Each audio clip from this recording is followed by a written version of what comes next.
ہم میں سے ایک شخص اللہ نے رسول بنا کر بھیجا جس کے خاندان کو بھی جانتے ہیں، اس کے حسب نسب کو جانتے ہیں، اس کی ساری زندگی کو جانتے ہیں، کبھی کسی نے اس کو جھوٹ بولتے نہیں دیکھا۔ یہ چیزیں وہ نیکی کی بتاتا۔ اب بادشاہ نے کہا کہ وہ کلام سناؤ جو اس پر اترا۔ یہ اللہ تعالیٰ نے اس کی کیا ذکر کیا کہ یہ ہاتھوں مگر مومن مرانا ہے۔ حضور کو اللہ نے اطلاع دیا، آپ نے نماز جنازہ غائبانہ اس کی پڑھی۔ حال کیا ہوا پھر جب حضرت جعفر پڑھتے گئے آنسو بہتے گئے اس، اور بعد میں اس نے کہا کہ جس جگہ سے انجیل آئی تھی وہاں سے یہ کلام آیا، اسی خدا کا کلام ہے جس کا کلام انجیل تھی، اسی ایک چشمہ سے یہ دونوں چیزیں آئی ہیں، بالکل اللہ کا دین ہے۔ تم اطمینان سے میرے ملک میں رہو، میں نہیں تمہیں نکالوں۔ انہوں نے پھر شوشہ چھوڑا اگلے دن کہ نہیں بادشاہ سلامت آپ ان کی باتوں میں آ گئے، وہ تو عیسیٰ علیہ السلام کو بہت برا کہتے ہیں۔ اب ان کے ذہن میں تھا جب یہ مسلمان کہیں گے وہ اللہ کا بندہ ہے تو نجاشی تو آگ بگولا ہو جائے گا، یہ اللہ کا بیٹا مانتے اللہ بشر، جیسے ہم مسلمانوں میں سے کوئی بیوقوف رسول اللہ کو بشر کہتے ہیں معاذ اللہ وہ توہین سمجھتے۔ انہوں نے کہا یہ شوشہ جو کام دے گا۔ اب اس کی بھی خبر مسلمانوں کو ہو گئی، مگر انہوں نے اس وقت بھی صحیح بات کی۔ حضرت جعفر نے انصاف کہا کہ ہمارے رسول نے ہمیں بتایا کہ وہ اللہ کا بندہ تھا، رسول تھا، اللہ کے حکم سے بغیر باپ کے کنواری سے پیدا ہوا، اللہ کے اس پر انعام تھے مگر تھا وہ بندہ رسول۔ تو پادری جو تھے اور درباری انہیں اس طرح نتنے پھلائے اور بہت رنج سے دیکھا، غصے میں آئے، مگر نجاشی نے ایک تنکا اٹھایا، اس نے کہا عیسیٰ علیہ السلام نہ اس سے ایک تنکا برابر زیادہ تھا نہ اس سے کم تھا، اتنا ہی تھا جتنا ان لوگوں نے کہا۔ اس کا جنازہ غائبانہ حضور نے پڑھا، کیونکہ ایسے ملک میں مرا کہ قوم نہیں ایمان لائی، بیچارے کو اسی طرح دفن کر دیا، وہ ان کو بدل نہیں سکا، تنہا مسلمان تھا، ورنہ اور نہیں کسی کا پڑھا۔ تو اللہ نے یہاں قرآن میں کہا یہ ہیں وہ اہل کتاب جن کی تعریف کی ہے، وَإِذَا سَمِعُوا مَا أُنزِلَ إِلَى الرَّسُولِ، کہ جب انہوں نے سنا اس کلام کو جو رسول کی طرف اتارا گیا قرآن مجید، تَرَىٰ أَعْيُنَهُمْ تَفِيضُ مِنَ الدَّمِ، تو تم نے دیکھا کہ آنسوؤں کی جھڑیاں لگ گئیں، پھر ان کی آنکھیں بہہ پڑی، آنسو جو تھے بہتے تھے مما عرفوا من الحق، کیونکہ انہوں نے حق کو پہچان لیا کہ یہ تو وہی نبی ہے جس کی خبر عیسیٰ علیہ السلام دے گئے، موسیٰ علیہ السلام جس کی منادی کرتے رہے، وہ دین آیا کہ پورے ہو گئے تورات کے وعدے، خدا نے آج ایفا کر دیے اس رات کے وعدے۔ رسول اللہ پیدا ہوا تو کہہ رہے ہیں نا حفیظ کہ وہ سارے وعدے جو نبی کرتے آ رہے تھے پورے ہو گئے، دنیا نے دیکھ لیا، خوشی منائی کہ وہ آخری پیغمبر آ گئے، بدقسمت لوگ اکڑ گئے۔ یقولون ربنا آمنا فاکتبنا مع الشاہدین، یہ ایمان لانے والے نصرانی جو تھے ان کا ذکر کیا کہ کیا حال ہوا، پھر انہوں نے جب پہچان لیا تو دہائی دے اٹھے، پکار اٹھے ربنا آمنا، اے ہمارے رب ہم ایمان لے، مان لیا واقعی سچا نبی ہے، سچی کتاب ہے، فاکتبنا مع الشاہدین، اب تو ہمیں لکھ دے ان لوگوں کی فہرست میں جو حق کی گواہی دینے والے، حق کا اعلان کریں۔ اس سے شاہدین کا معنی بھی سمجھ آ گیا۔ رسول کریم علیہ السلام کو اللہ قرآن میں کہتا ہے کہ رسول تم پر گواہ ہے، تم امتوں پر گواہ ہو۔ اب ہم میں سے ایک گروہ نے غلطی سے یہ مان لیا کہ گواہ جو ہوتا ہے وہ حاضر ناظر ہوتا ہے، حضور حاضر ناظر ہے، قرآن کے ایک لفظ سے غلطی کھا گئے۔ اب شاہدین تو وہ سارے کہہ رہے، جو ایمان لائے نصرانی روتے ہیں، وہ کہتے ہیں اللہ ہم نے اس دین کو مان لیا، فاکتبنا مع الشاہدین، ہم کو گواہی دینے والوں کے ساتھ لکھ دیں۔ تو گواہی کا معنی ہمیشہ وہی نہیں کہ دیکھی ہوئی بات بیان کرتے رہنا، اعلان کرنا، تبیین اور اظہار۔ جب اعلان حق کرتا، گواہ بھی کیوں گواہ، کہ جو سچی بات اس کے علم میں ہوتی وہ بیان کرتا۔ اس لیے گواہ کا اصل معنی جیسے ہم کہتے ہیں اشہد ان لا الہ، گواہی نہیں دینے کا معنی، اس کا اصل معنی ڈکلیئر کرنا چاہیے، پروکلیم، کہ میں اعلان کرتا ہوں، ڈکلیئر کرتا ہوں کہ اللہ کے سوا کوئی الہ نہیں، اپنے عقیدے کا اظہار کرتا ہوں۔ انہوں نے کہا اللہ اب ہم نے حق کو چھپایا نہیں، جب سمجھ میں آ گیا فاکتبنا مع الشاہدین، ہم کو لکھ دیں ان لوگوں میں سے جنہوں نے اعلان کہہ دیا کہ یہ سچا نبی اور کتاب سچی، ہمیں ان گواہی دینے والوں میں لکھ وما لنا لا نؤمن باللہ وما جاءنا من الحق۔ اگر وہ اہل کتاب ہوں گے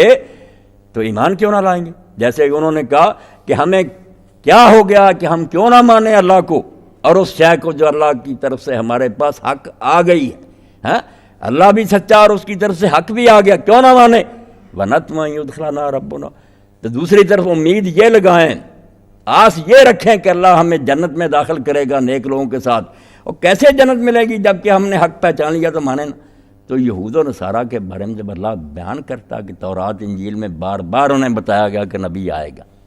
تو اس لیے جب انہوں نے نہیں نہ مانا آپ سمجھ لیں وہ صرف حضور کے منکر نہیں رہے، اب ہر یہودی اور عیسائی موسیٰ علیہ السلام کا اور عیسیٰ علیہ السلام کا بھی منکر ہے، وہ کافر ہو چکا ہے۔ اللہ کے رسولوں نے کہا تھا محمد آئیں گے اور ان کو ماننا، جب نہیں مانا تو اصل میں وہ صرف حضور کے منکر نہیں رہے، اپنے انبیاء کے بھی منکر ہوگا۔ اس لیے انہوں نے ایک لوگوں نے کہا کہ ہم کیوں نہ اللہ کو مانیں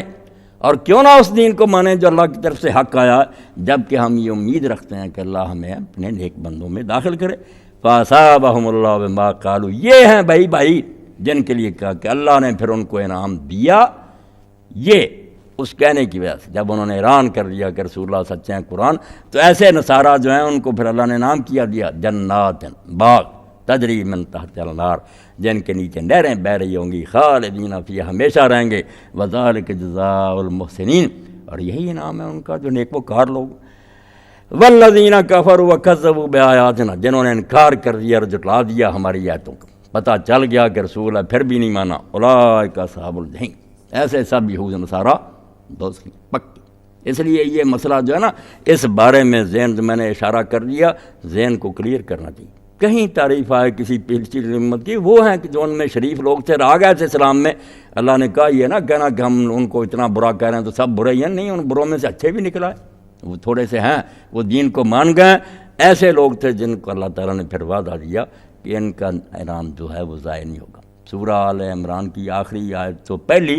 کہ اہل کتاب میں سے ایسے ہیں جو اللہ کو بھی مانتے ہیں، جو تمہاری طرف اترا اس کو بھی مانتے ہیں، جو ان کی طرف اترا تھا، ایسے لوگوں کے لیے اللہ کا وعدہ ہے جو ما انزل الیکم کو نہیں مانتے، جو ہماری طرف اترا وہ نہیں مانتے، وہ اہل کتاب جو ان کے لیے کوئی انعام نہیں، بلکہ ان کا جرم دوسرے لوگوں سے بڑھ کر، جو جاہل اور ان پڑھ قوم میں تھی، ان کا تو کوئی عذر ہے کہ وہ حضور کو نہیں پہچان سکے، ان کا کیا عذر، یہ جانتے ہیں سب، اور جاننے کے بعد جو نہیں مانا اس کا ایک نمونہ تاریخ میں آپ دیکھ کر حیران رہ جائیں گے کہ تکبر اور حسد اور دنیا کا لالچ اتنی بری ہے، یہ شاید ایمان سے روک لے۔ اب حضرت صفیہ رضی اللہ تعالیٰ عنہ رسول اللہ کی بیوی، بعد میں ان کے والد چلے گئے تھے خیبر، حضور نے جلا وطن کر دیا بنو نذیر کو، پھر وہاں ہی جنگ سے ہاتھ آئیں، تو یہ خود بیان کرتی ہیں کہ جب حضور صلی اللہ علیہ وسلم مدینہ میں تشریف لائے تو میرے والد اور میرے چچا دونوں حضور کو ملنے گئے کہ مسلمانوں کے پیشوا آئے، حضور کی مجلس میں بیٹھ کر آئے، تو میں سن رہی تھی، میرے چچا نے پوچھا میرے والد سے کہ بھائی جان کیا آپ کا فیصلہ ہے، کیا اندازہ لگایا آپ نے؟ انہوں نے کہا بالکل یہ وہی رسول ہے جس کی خبر عیسیٰ علیہ السلام حضرت موسیٰ علیہ السلام کی، وہی نبی۔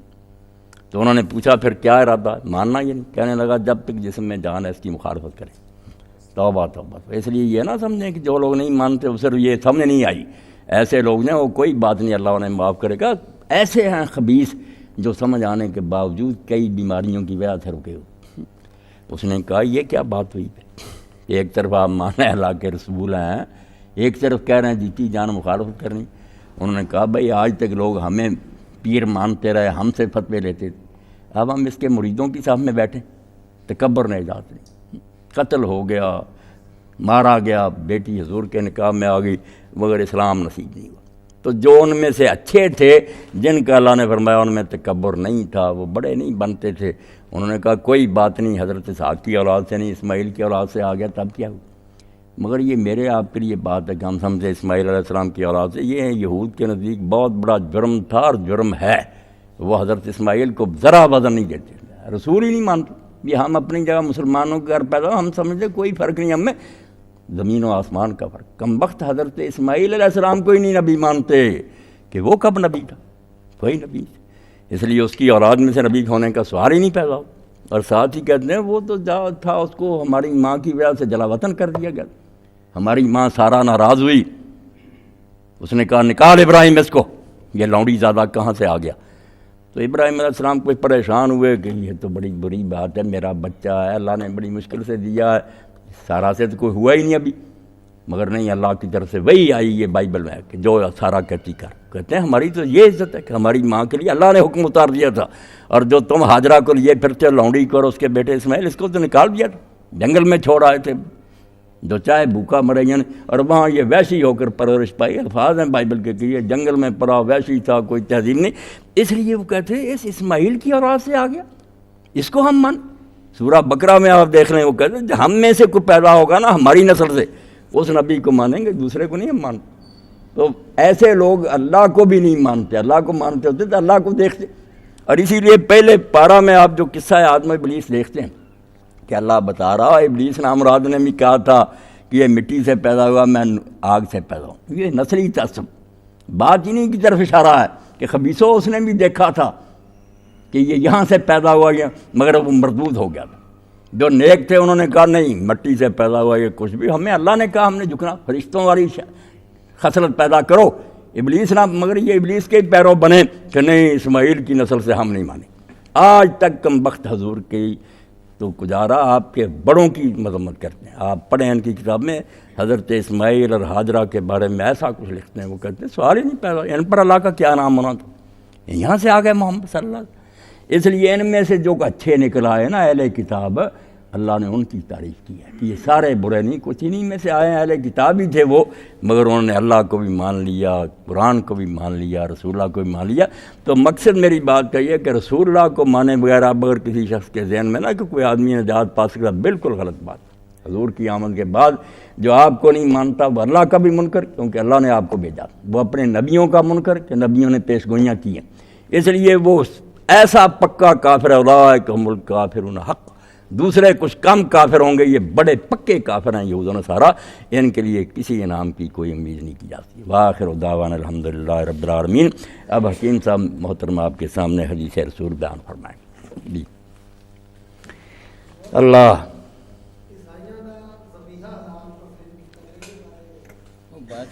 چلو 2 منٹ رہتے ہیں۔ کہ یہود اور نصارہ کا ذریعہ ٹھیک ہے، اللہ تعالیٰ جتنی کسی میں اچھائی اتنا مانتا، کہ کچھ امتیں تو سرے سے مشرک ہیں، بالکل اللہ کو مانتی نہیں، یا شرک، کچھ ہیں کہ ہے تو وہ بھی گمراہ اور بے دین کافر تو انہیں بھی ہر جگہ کہا، مگر اسلام کے قریب ہیں، اللہ ہے، کتابیں ہیں، قیامت ہے، بہت چیزیں مانتے ہیں۔ اور ذبح کرنے کا طریقہ بھی اس وقت ٹھیک تھا، پابندی تو وہی ہے خالد بخش صاحب کہ اللہ کے نام پر ذبح کریں، شرک نہ کریں۔ اس لیے اب نصارہ کا ذبیحہ تو حرام ہے، عیسائیوں کا ہم نہیں کھا سکتے، ان کے بارے میں صاف علم ہے کہ وہ اللہ کے نام پر ذبح نہیں کرتے، جب بھی ذبح کرتے ہیں اعلانیہ کرتے ہیں۔ اگر عربی میں کہیں گے بسم الاب والابن والروح القدس، باپ، بیٹے اور روح القدس کے نام پر،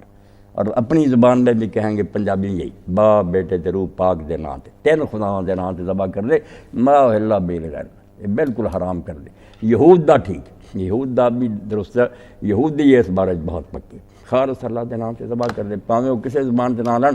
توحید، اور ذبح بھی صحیح رگاں کٹ دے۔ یہ تو مشیناں دے کے اس طرح وار دیں،